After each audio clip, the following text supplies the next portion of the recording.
Welcome to It's Not About the Money, a podcast in search of grounded fundraising. I'm Heather, and together with my co-host Andy, we look beyond the quick tips and formulas. Join us as we explore the nuance and complexity of ministry fundraising. If you want to thrive in partner development, not just survive it, this is the place for you.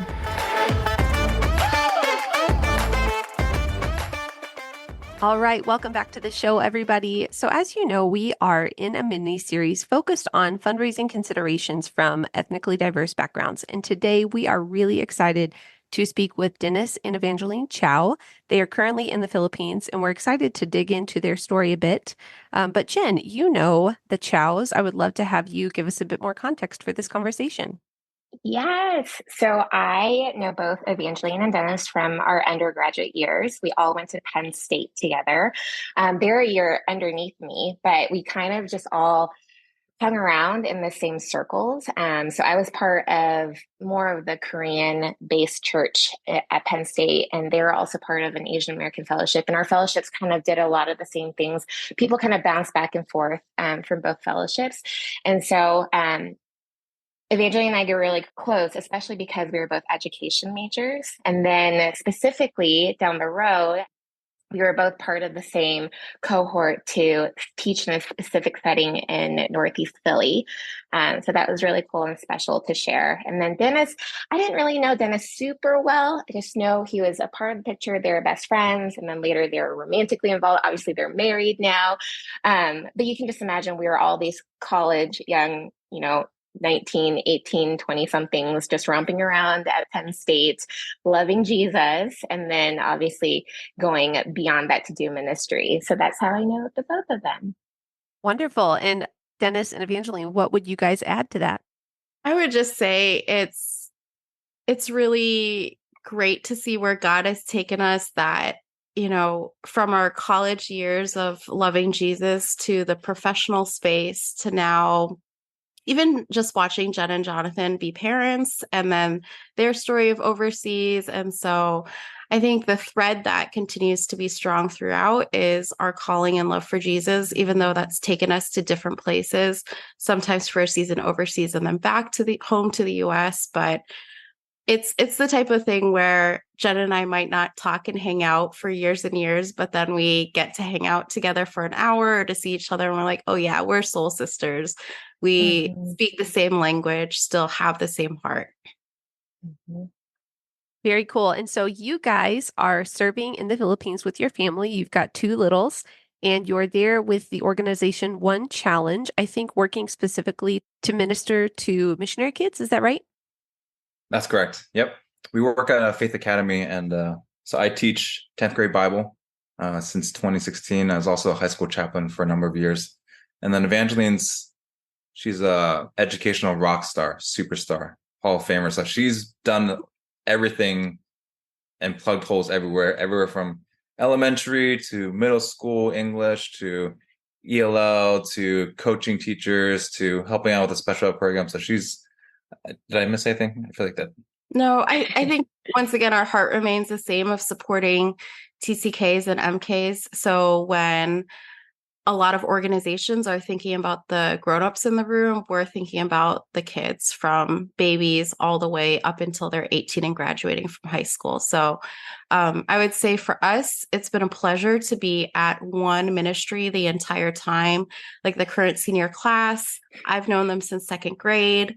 Taught them in fifth grade, again in middle school. Dennis taught them in eighth grade and in 10th grade. So with the revolving door that is cross-cultural work, you say a lot of goodbyes and you say a lot of hellos, but we're just so grateful that the Lord has allowed us to stay here for this long so that we do get to see kids grow up and then launch into university and beyond.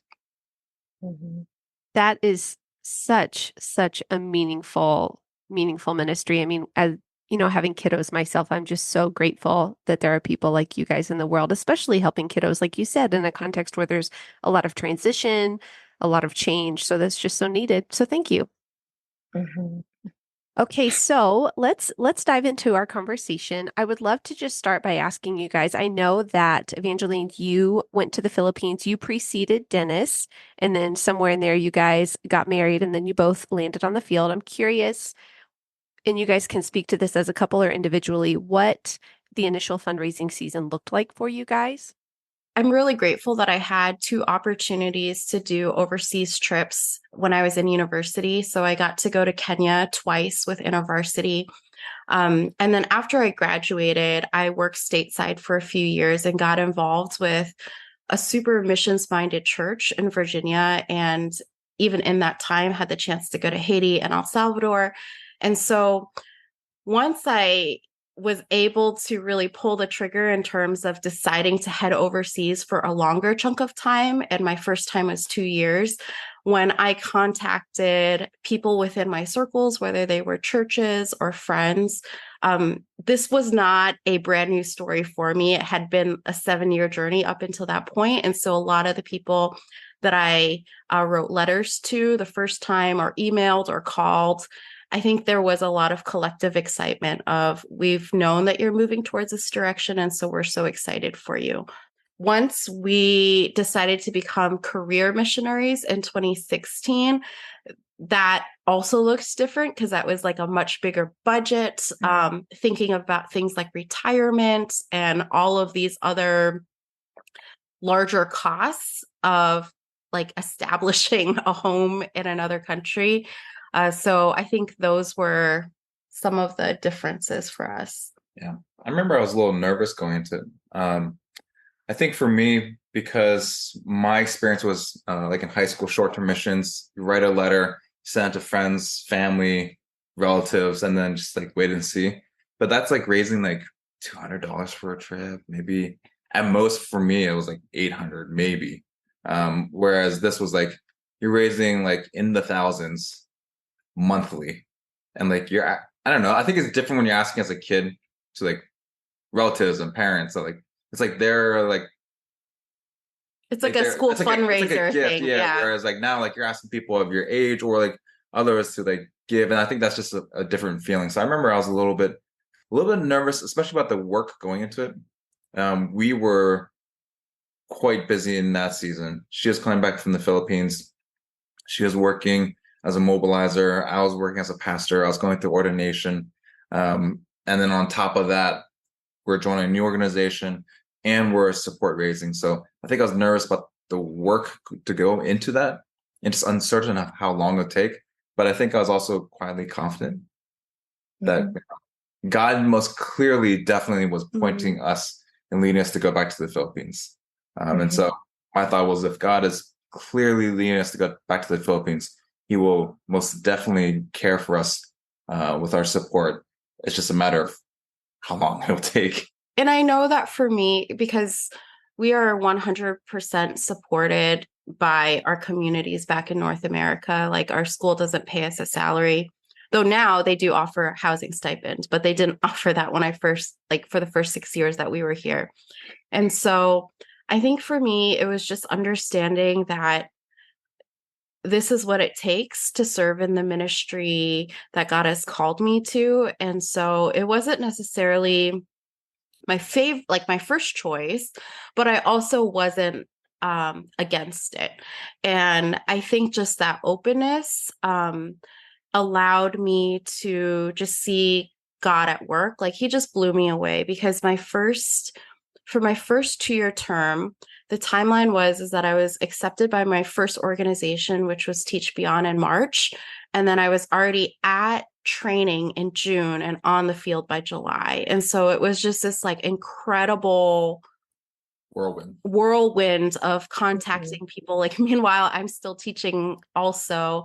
So it is like a very intense season, but because I think we are also friends, we also have peers within Asian American circles that also support race too for their roles of ministry. It wasn't a huge surprise to us. I think we knew that this is what we were getting ourselves into. God was so kind in being able to say yes to us quickly so that we could get to the field faster. And I know that that's not always the case for everyone, but that happened to be the case in our story. Hmm. Yeah. And speak to some of the training that you both received, either individually or together. And you can speak to those like shorter term trips into when you became career missionaries. Speak to some of the training that you've received along the way. So I received very little training. It was like essentially a template, like a template for a letter, and then a few articles on the biblical basis of support raising. And I know that a lot of organizations like recommend a book, but it was very like you do this on your own time and not so much accountability in that way. Our second time around, we went through our organization outsourced us to tailor fundraising, so that was like very side by side. We met It with was our the complete person. opposite. Yeah, we met with Hmm. our person once a week, like spreadsheets, goals. I think Multiple documents. we rehearsed our phone call script. Probably like 10 hours of work went into that for 3-minute blurb or something like that. So it was just a completely different way, or not a different way, but like a much more intense way of doing it. But Very systematic. yeah, we did appreciate that. There were moments where we were like, wow, this is like kind of a lot, but I just thought Yeah. they're the experts. Why don't we learn from them and then pick and choose what works best in our context, especially the Asian American one? I think I Hmm. appreciated the strategy that went into it, especially for someone like for us, like we don't have experience, like life experience of like this is exactly what you do for support raising or building partnerships. So I appreciate the strategy that went to, like, for example, she had us write like a support letter that you emailed out to people, and then and then at the end of it, like you put like something about like if you're interested in hearing more,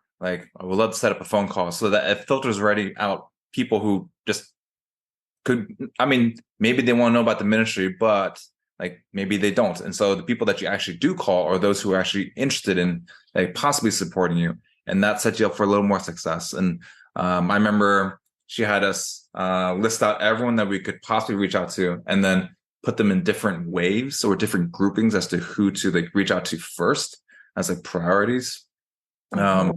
Having goals. I remember like we had like um, by this month, like the total amount that we need to raise is blank amount. And so by this month, let's see if we can have this amount raised. By this Hmm. month, let's see have this amount raised, and you're looking to go by this month. And so if we want to get this amount, then you need to do this. And so I really appreciate having someone who has seen the different types of support raising needed, the different scenarios, different backgrounds, and was able to walk us through it. That was very Yeah, helpful. and I think that's something that you can't get from reading a book. Like the Right. book is helpful and there's a lot of great ones like the God Ask and different things like that, but someone who has done it themselves, because our coach had served overseas before in Vietnam, so they can Mm. share their personal story, but also someone who, when you're down or like, have your questions, I think it's so personalized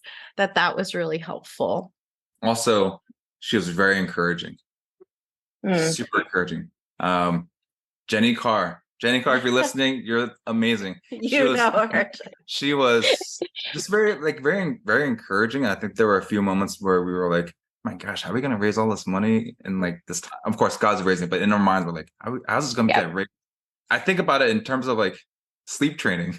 You can go one of two routes, so like with like baby sleeping and all that. Like you can, or potty training. Like so we did like a sleep training thing for our kids where we did like bought a program and they have videos and they have this whole like document of what to do.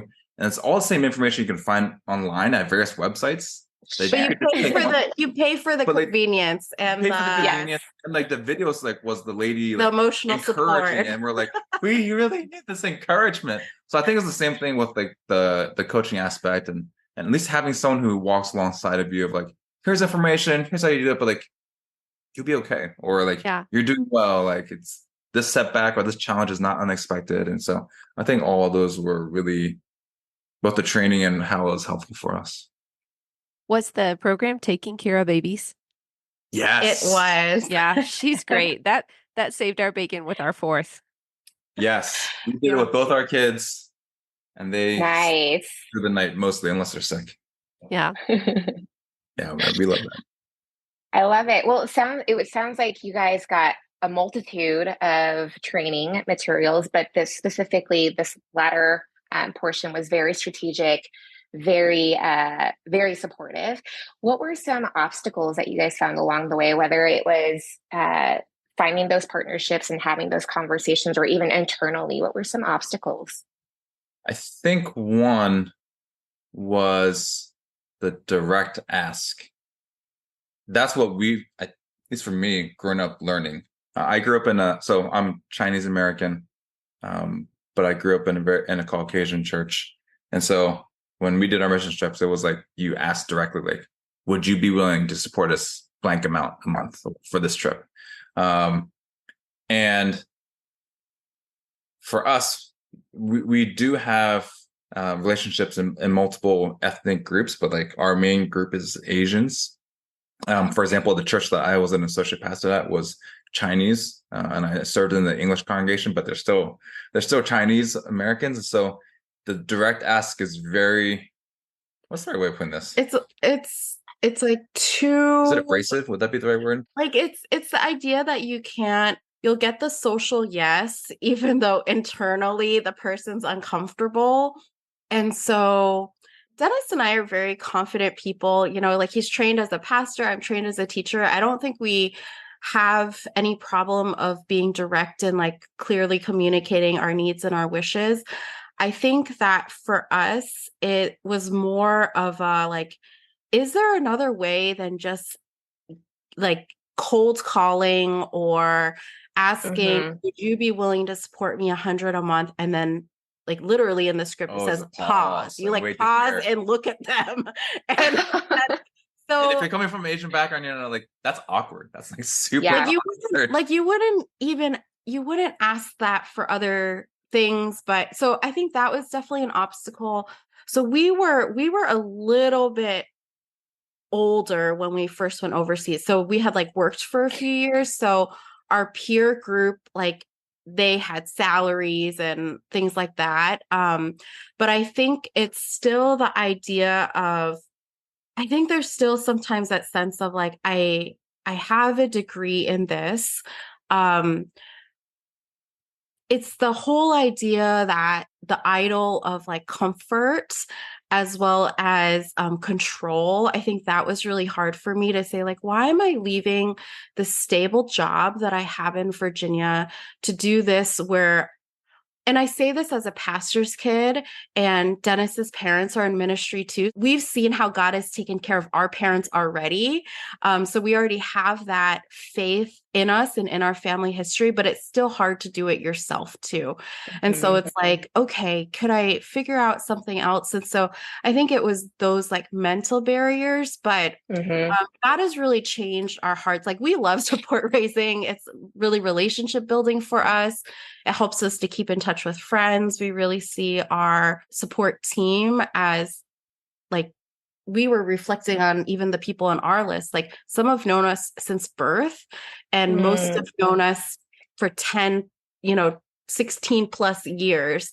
So these are people that we would send Christmas cards to, even if they weren't on our support team, because that friendship relationship is there. And so I think in that way, the obstacle of like asking, I would say actually the positive side is that we find that the people who are on our team actually just treat us like family, whether it's our church, they treat us like family, they love us like family. And for them to support our ministry, like they've seen us as in our like dating stage to being newlyweds to now being young parents, from the hard times of being overseas and like, the heat, typhoon season, like all of the cross-cultural stuff, to now us being more veterans. This is my 11th school year here. And so it's, I would say that God has shifted some of those obstacles into things that just kind of made us trust him more. And then he resolved it. I remember one obstacle that's probably very specific for me. Um, so we had dated. She had gone overseas to the Philippines to teach. I was pastoring in New York City. Mhm. So once we got past the whole, we're getting married. We're going to go to the Philippines, and I'm going to step down.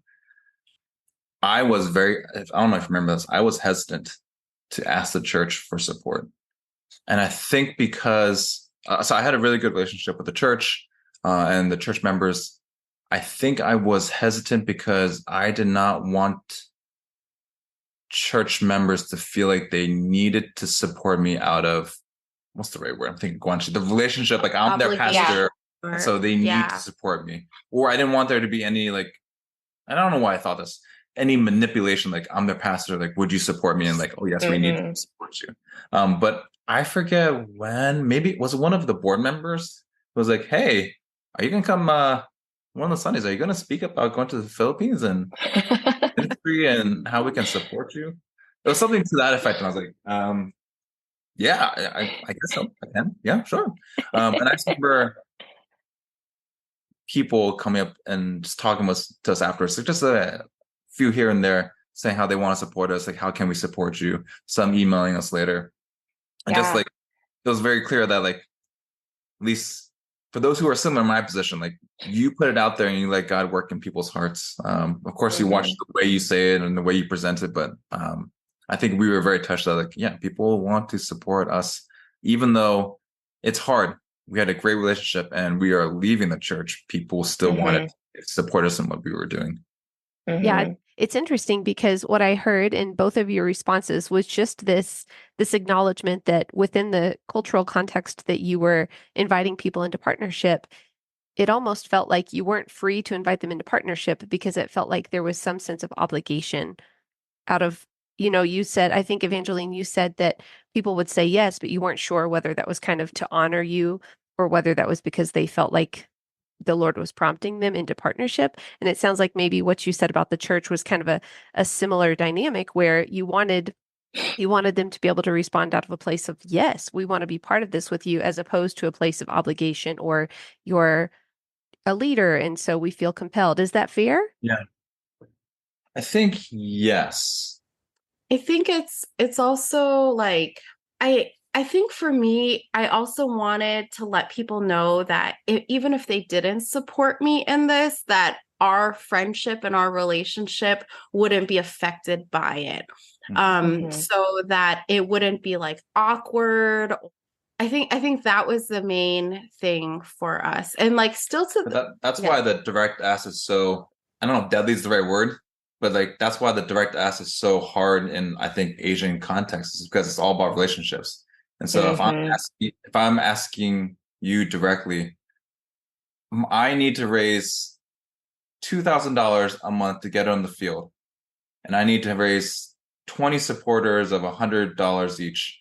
And when I raise them all, I can go on the field. Will you be willing to support me $100 a month?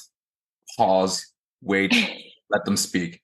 Like that puts the other person on the spot, and then the person you're talking to, then they feel awkward and like they feel like I gotta say something. Like I don't know if maybe they don't know, or maybe they do know. Maybe they aren't in a place to support you. They just want to pray for you, or they want to hear the ministry. But they can't say it directly. Like, no, I do not want to support you because of this. Then it's like those like I don't know, those things where like, hey, you could save a child if you give $5.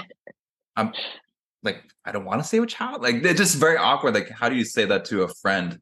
And then there's the relationship that's like potentially awkward. So I think that's why the direct ask is hard. So one thing that was super helpful to us, because when we brought this up with our organization that was training us with this, like they didn't necessarily have a lot of resources, and also our organization is in Colorado and it's not very diverse in terms of those of us who serve overseas. And so we actually ended up connecting with other friends that we have who are Chinese American serving in other ministries that are in similar ways. And it was actually Campus Crusades EPIC, which is for Asian Americans. They have a whole separate MPD booklet that kind of talks about what does it look like to raise support, and more importantly, like build relationships and build team. Mm-hmm. Right. And so we came up with what it was like a modified Asian ask. And so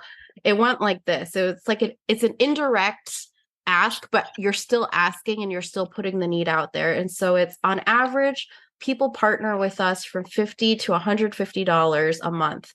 Would you be willing to prayerfully consider joining our support team?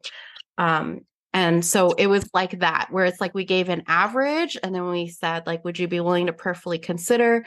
So that after that, we just said, we'll follow up with you in a few weeks after you've had a chance to think about it or talk about it with your spouse. And so it still communicated the essential information. It just was a softer way of doing that.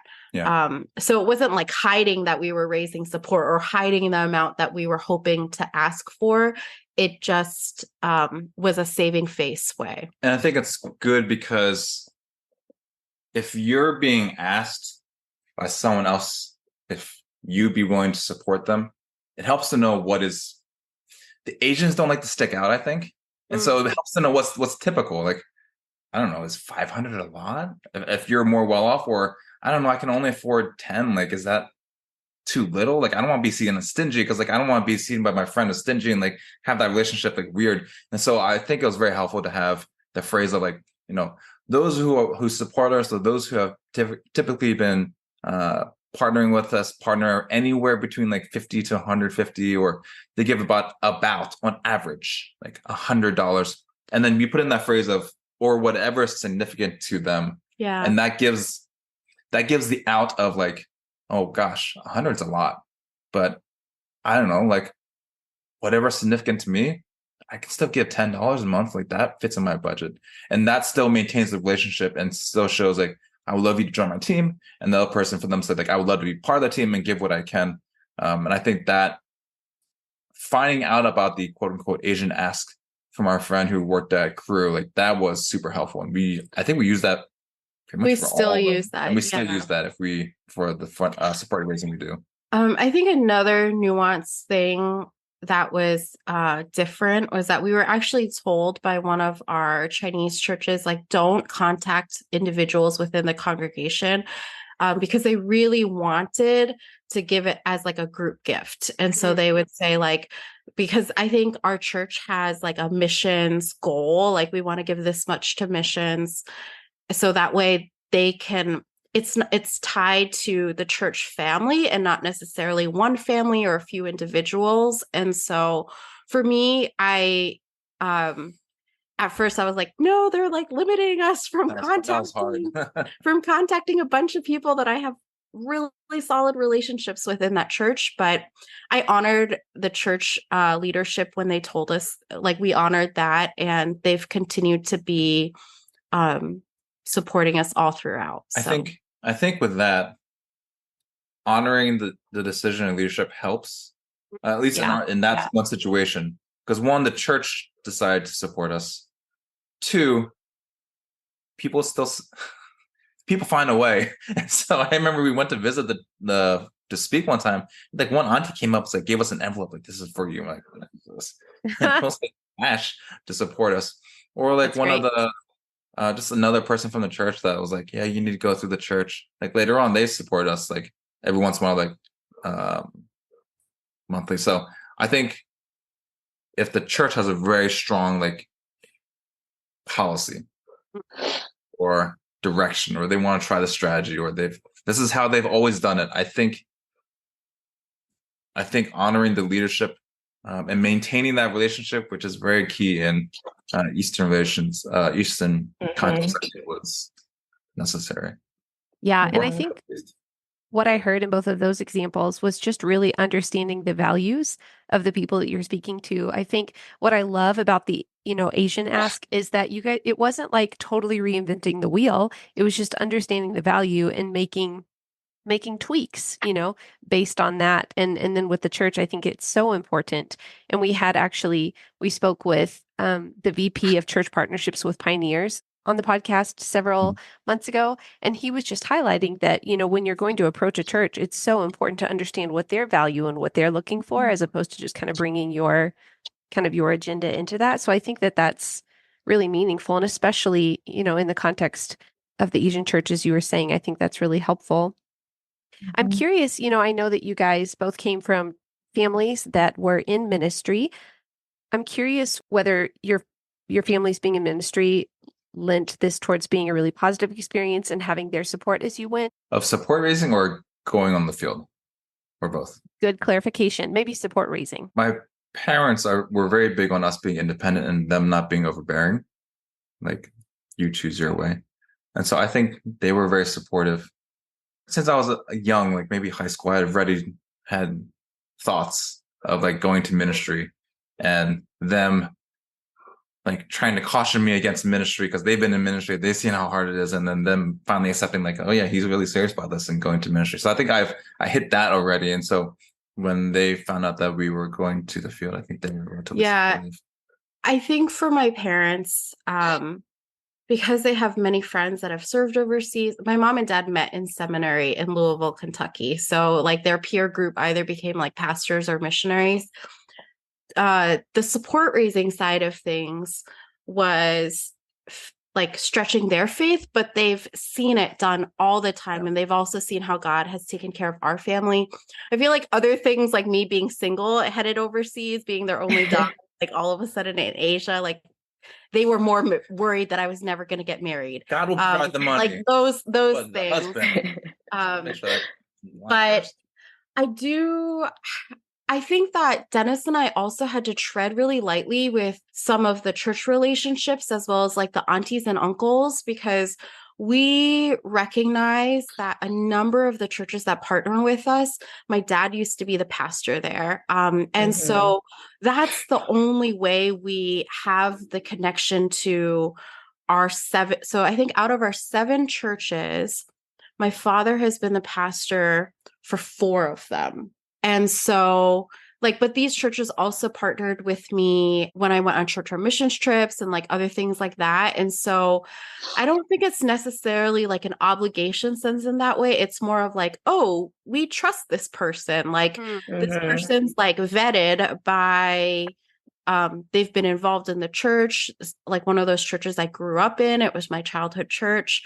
But in that way, I think we also hold the pressure of like, we're representing our mom and dad to like so much more on both sides of the family. And so I think we hold that in a healthy way, of being like, well, we do want to be good representatives of our parents, but we're also human and like we have missteps and we also have our own story. And so I would say that, it's the idea of, I think we've felt very loved and supported by our Asian American community. And one huge praise for us is that we've always been 100% or higher year after year after year. Like I know for a lot of people, the longer you stay on the field, the harder it is for your support. We've had other friends who just understand inflation and then they continue to increase every 3 years or something, or churches that do that. And so once you have the trust of the community and the ability to show like, I'm in this for the long haul, I really think people will partner with us indefinitely unless something major happens or unless like there's a major breakdown in relationship. But we've been so fortunate and blessed that way that support raising for us is something more of just like reconnecting with friends and maintaining relationships. It's not something that is too much of a burden for us. Like we write our monthly newsletter updates, we send Christmas cards, we do visits when we're going home, and even recognizing that it's a reciprocal relationship. And so if there's any opportunity for us to support our team, like one of our friends who is on our support team is running a marathon coming up in the spring, and we're able to support her in that way so that people know that our friendship with them us doing ministry together, it's Yep. more than just the fact that they support us $50 a month. And the only time they hear from the Chows is if we're asking for more money. Right. I think that would be us not being faithful stewards with the people that God's placed in our lives. And I was going to say that I feel when I just take a glance of the people in my network who are in ministry or who are missionaries, I would say that that sets you guys apart because Evangeline, Dennis, you guys have done a phenomenal job over the years with your emails and support letters, and also just like we talked about the guanxi, the relationship, the maintaining of that. And part of that, of course, is our Asian upbringing, but also I think just naturally, Evangeline, Dennis, you guys have just a heart and a gift for that, and you do it really, really, really well. And I think oftentimes people do think when I'm support raising, I need to ask. And of course, like sometimes people only hear from the missionary, from the ministry mindset of when I need, but I love your heart of saying it's a back and forth. I want to support you too. I want to know what's going on with your life. And you do that really, really well. Yeah, one of the things that I think was very helpful for us when we were being trained by Tailored was the idea of partnership development, not just support raising. Like, you are someone that I am using to raise money. It's the idea like you are someone that I'm inviting to partner with me and me with you. Of course, there's the money aspect of it. And of course, we're all familiar with the spiritual, like, can you pray for certain things? Those are big. But we found other ways that we are able to live out the idea of like partnership development. So for example, like Evangeline does a good job. If anyone is listening and they're part of our ministry Facebook group, like they know that Evangeline posts a lot about our lives and just gives regular updates like, this is what's going on in our family. We're struggling with like sickness, or like the kids do this and like we're doing this. And it helps people see what life is like. It helps them to see like we do not walk on water. Like we do not like break bread and like feed 10,000 people with one bread. Like we are not like spiritual Christian superstar angels. Like we are like everyone else. Like it's just like God has called us to a different place. And I think that helps in terms of like just they are partnering with us and seeing life here. But also other ways, like for example, we do a year-end giving project every year around I think Thanksgiving and then till the end of the calendar year. And each year we try to highlight different ministries that are going on around us. So for example, this year we are highlighting Project Eden, which is a girls' home that one of our friends here runs. Another year we highlighted some of the Chinese students who are coming to Faith Academy and just some of their financial needs, or even we have a lot of Filipino students, students who are children of pastors and seminary students here in the Philippines. They come to our school too, but like they also have financial struggles, and so we've been able to do like highlight different groups through our networks and all our partners. They hear about the various smaller ministries that they might not normally hear.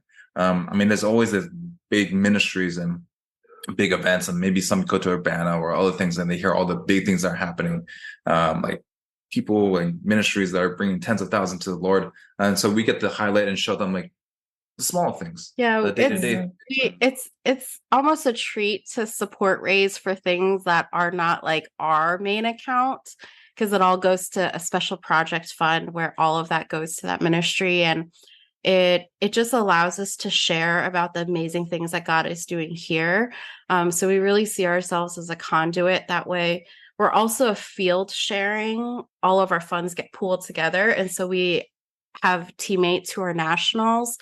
And so the surplus in our accounts goes to overflow to our national teammates here. Very cool. And so I think in that way, it actually allows for us to be generous towards other people. Like, so many reciprocal relationships where we're supporting friends who are also supporting us. And I find that, like, in terms of strategy or whatever, you might think like, okay, who do I contact who is making this many figures or like this and that? And I think God has always surprised us that our most faithful or the people that actually truly desire a relationship, it doesn't matter if it's $10 or 75 a month, whether it's 1 year or they've supported me now for 11.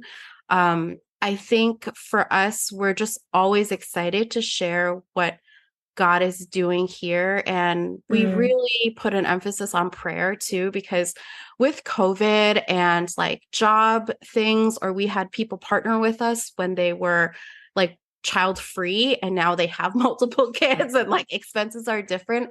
And so or they've gone down to one income and they've told us like shifts in that. And we've always thanked them and just said, thank you for stewarding your resources in the ways in which God like has led you towards. And we're so grateful that you were with us for 7 years or 8 years. And I hope you know that like we continue to care for you in the future and be praying for us. Cause I think the longer that we're here, like our reasons for what makes things hard, it's like not support at all. It's like the day-to-day living here. It's the raising our kids cross-culturally. Like that way, truly sharing, like pray for us and pray for our team to have healthy dynamics and like praying for those things so that while it may have first started out with like a financial partnership for some of these people, we hope that along the way, they get a taste of what God is doing in Asia here, as well as just like that they get to know our family. Because another thing that people told us was like, they might not really care about MKs or TCKs, but they care about you. Like, yeah, the people that are supporting us, but they care about us and they trust us. And it's the whole idea of like, okay, we trust the Chows, we know them, and we believe that God is going to, so they don't necessarily like, we're faithful with our like receipts or, you know, like doing what we say we're doing here. But I think what it comes down to is that a lot of our supporters, they say like, yeah, we don't like read all of your updates, but we know that you're still sending them. We're like, same, like we're grateful for that. But I think, I think that I know that for us, one thing that has been a huge encouragement for us is just the times that we do get to connect with our other Asian friends who are in the same boat as us.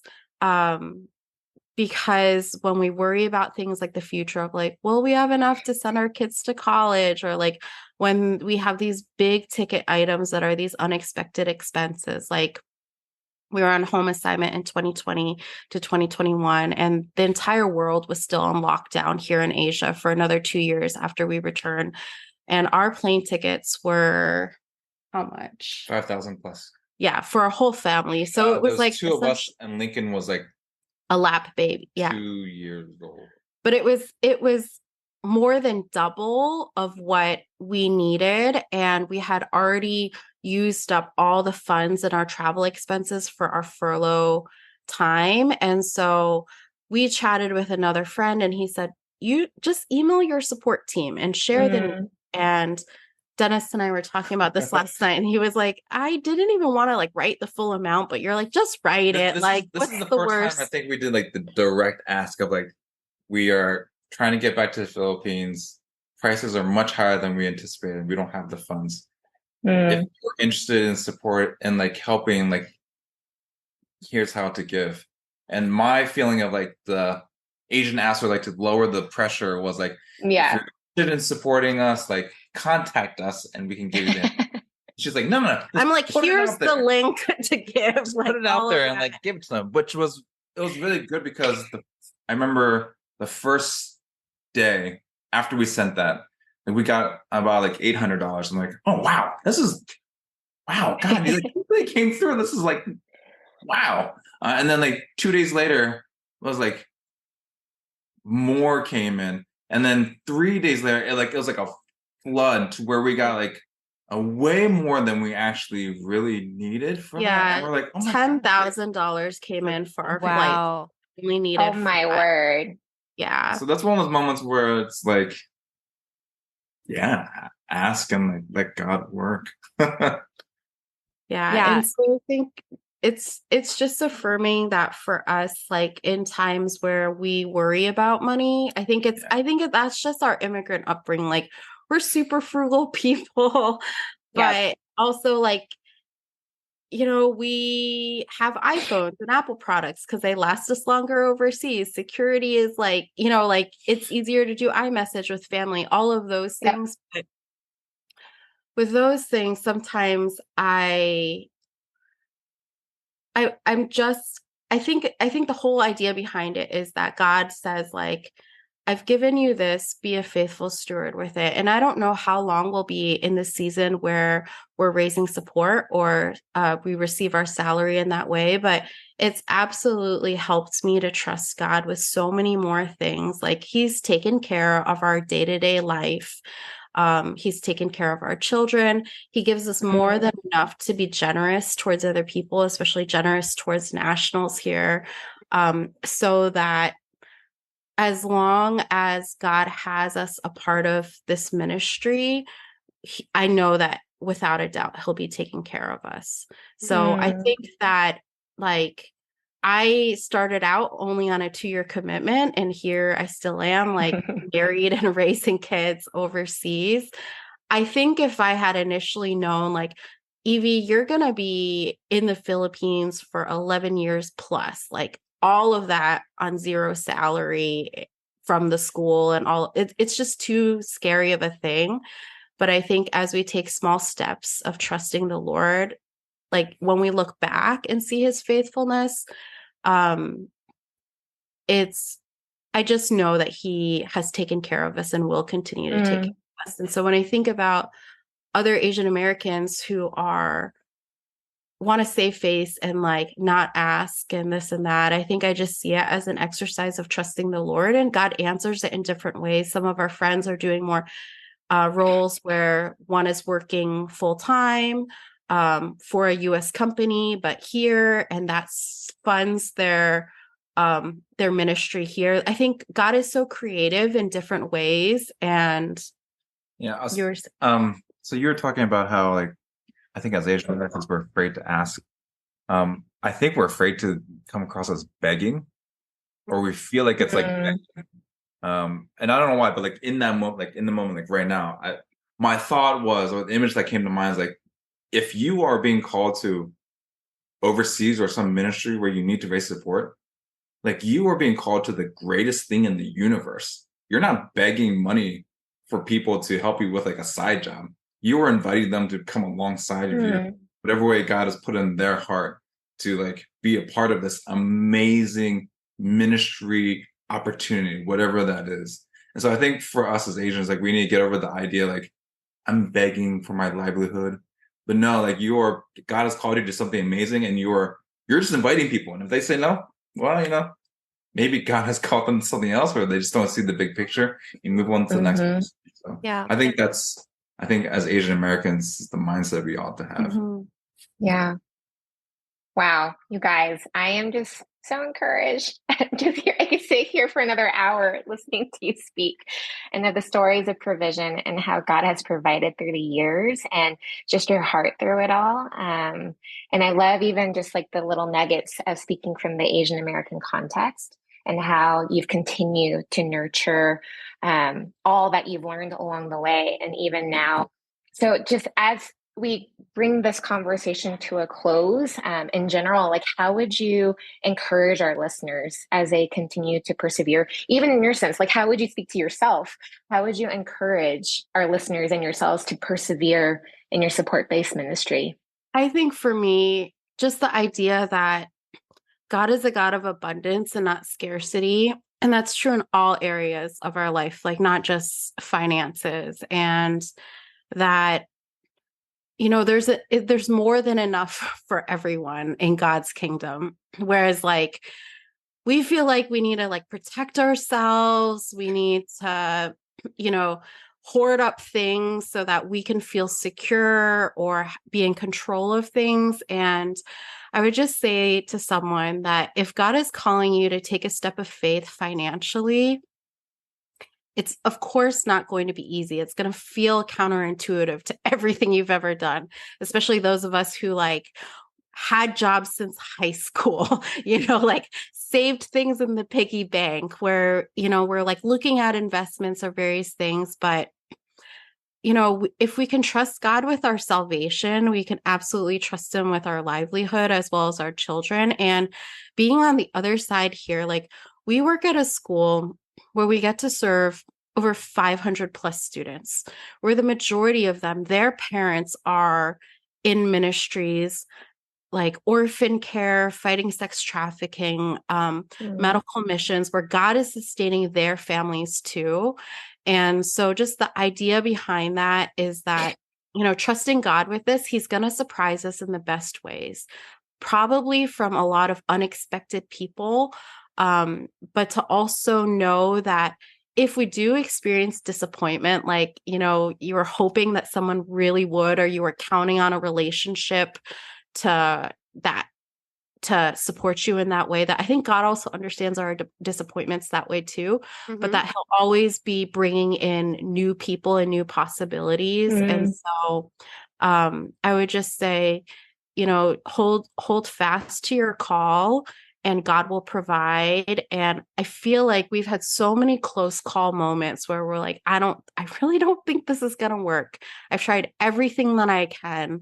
And in those moments of like complete surrender, like even Dennis and I, as we were in our long distance relationship, I was serving here, so happy. He was serving in the States, pastoring in that church, so happy. But we knew that we loved each other.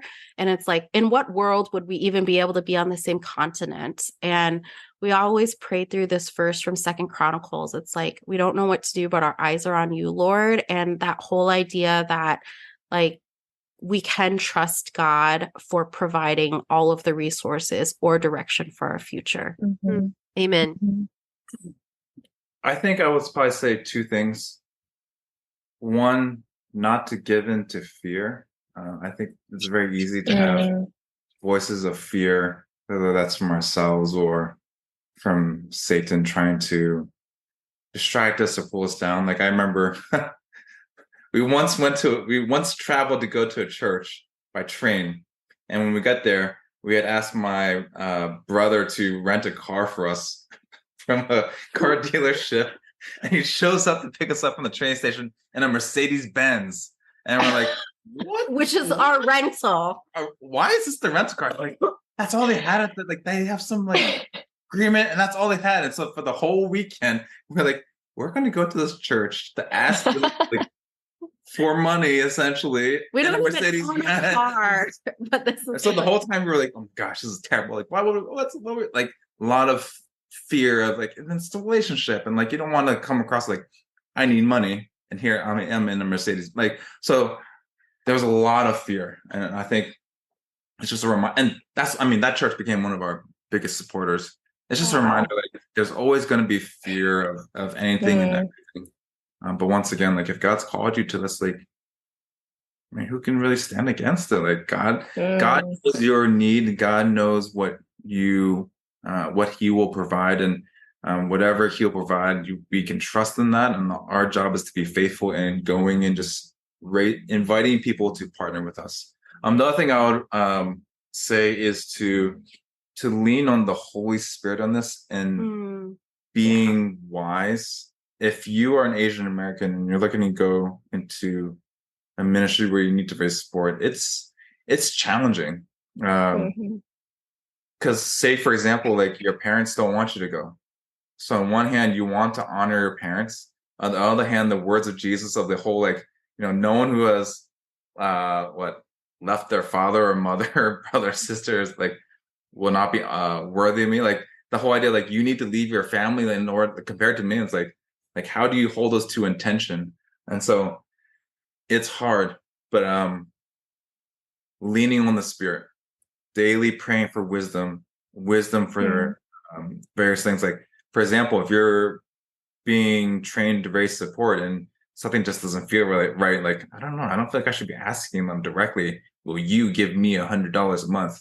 Pause, listen, stare at them. Like, that's just like, then listen to the Spirit in that, and the wisdom of how do you modify it? How do you honor a church when you really have a lot of people there that you want to connect with, but just seems like a roadblock. Like that would be my big recommendation. Lean on the Holy Spirit, pray for wisdom, and allow the Holy Spirit to lead you.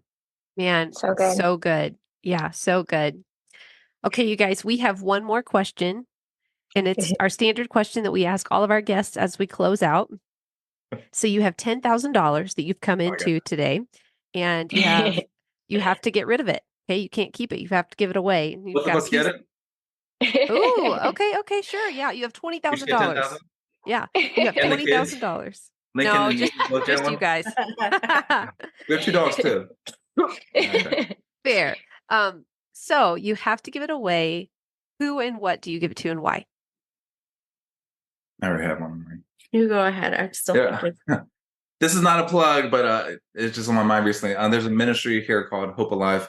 They were a pregnancy clinic in a lower income area, just actually like 5 minutes away from us. And they do a fantastic job in ministering to the women in that community, in the area of pregnancy and birthing and just like parenting them as parents, I guess. I don't know if that's Cool. But the cool thing that they're trying to do is they're trying to transition to being a hospital because they know it's like there's a big need. And in the Philippines, there's either public hospitals that are government run that are just overwhelmed with like needs and like I won't go into it, but then you can also go to the private hospitals, which are really well off, which for us as Americans is not as big of a deal, but like for the average Filipino, like you need to be well off to go to that. And there's nothing like in that area that if a woman needs to go to the hospital for anything, like they could get there easily. And so Hope Alive Clinic they actually just got the funds to purchase land right beside them, but they're also looking for funds to build the hospital for the community. So I would probably give the 10,000 straight. Cool. Awesome. Oh, this is such a hard but really good question. I think I would give it towards all the areas that are experiencing like war and conflict right now, like Sudan, Gaza area, especially towards women and children there. I don't know what that would be, like whether it's Doctors Without Borders. I think there's just amazing ways that God is at work that we don't necessarily see. Yeah. Right now when we're just hearing the pain, but like trusting that he's in that. But that's what I would give towards, because I feel like while here in the Philippines, I could give it towards so many other organizations, but like we're not in the middle of a humanitarian crisis right now as a country. Like we're not a first world country, but like people's lives are pretty steady here. But in those areas where like the world is imploding all around, I think that's what would be on my heart for today.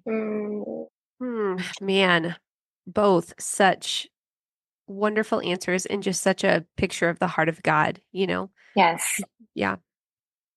Caring for us in abundance, as you said. What a joy it's been, Dennis and Evangeline, of just connecting, and just for me personally, because you guys are dear, dear friends, and just to continue to hear your heart for your ministry and for just the world, and how encouraged I am just to know, you know, you've been on the field for 11 plus years and you're continuing your, just God bless you guys.